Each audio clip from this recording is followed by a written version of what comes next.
Al Vimon Forum di Milano, Channel City incontra Lara Delpin, Manager of Channels di Vim Software Italia. Lara, con te facciamo focus sulla parte relativa al canale IT. C'è stato di recente il Vimon, evento internazionale dove si delineano le strategie anche relative ai partner. Vediamo quali gli annunci principali che coinvolgono appunto il canale. Allora, sicuramente l'annuncio principale è quella della version 10 che viene declinata come ampliamento della platform. Cosa vuol dire questo per i nostri partner? Beh, innanzitutto vuol dire avere delle opportunità di upselling sui clienti esistenti che ricordiamo a livello mondiale sono 425.000, più di 14.000 clienti in Italia, quindi sicuramente una grande opportunità per andare a complementare l'offerta, quindi andare a soddisfare delle esigenze che non sono soltanto on premises per quanto riguarda i physical workload. Abbiamo rilasciato recentemente gli agent, nella version 10 verranno ovviamente gestiti in modo armonico, in modo centralizzato,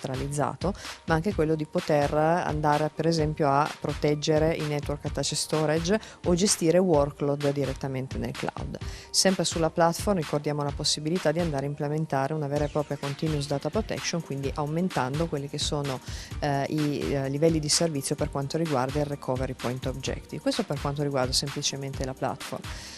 Il secondo elemento fondante di questo Vimon è stato sicuramente il focus sul cloud, per noi un ambito strategico che sta crescendo triple digit, neanche double digit, sta diventando veramente rilevante, è sicuramente un business che per il nostro canale in questo momento è complementare a quello di rivendita, quindi è un'ulteriore possibilità di upselling, non solo in autonomia ma anche con quelli che sono i nostri partner di territorio, quindi white label, cloud provider locali, ma anche partner strategici come Microsoft con Azure piuttosto che Amazon con Amazon Web Services, quindi un'ulteriore integrazione per quanto riguarda l'ecosistema lato cloud, che sicuramente è quello più in crescita. Last but not least, ovviamente sempre per il nostro canale di capitale importanza, abbiamo integrato ulteriori alleanze, ulteriori partner nel nostro ecosistema delle alleanze, perché questo è fondamentale, perché ogni partner ovviamente ha la sua selezione di tecnologie, quindi poter vantare, pur rimanendo come software defined,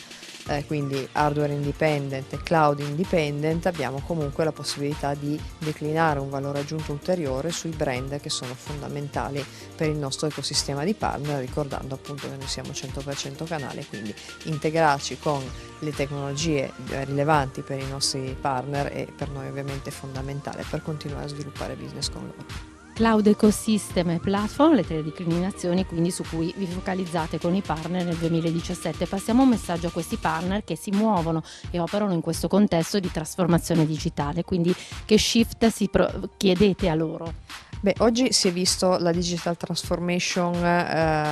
condensata in tanti interventi della plenaria e successivamente l'abbiamo declinata in casi un pochino più specifici per quanto riguarda l'ecosistema dei partner. Quello che chiedo ai partner è di arrivare preparati, quindi di studiare quelle che sono le leve, le offerte nuove che noi abbiamo, in termini di licensing, in termini di tecnologia, congiuntamente con le nostre alleanze, congiuntamente con gli altri player di canale, proprio per andare a parlare il linguaggio dei clienti, il linguaggio della digital transformation. Quindi per un reseller diventa importante quello di far capire ai clienti che è pronto ad accogliere la sfida della digital transformation, dagli strumenti per sviluppare ulteriormente quella che è la business agility, ad esempio, attraverso delle tecnologie nuove declinate in modo creativo, in modo alternativo, quindi assolutamente andare oltre quello che è il solito che siamo abituati a proporre. So che la comfort zone, però dobbiamo fare il passo in più.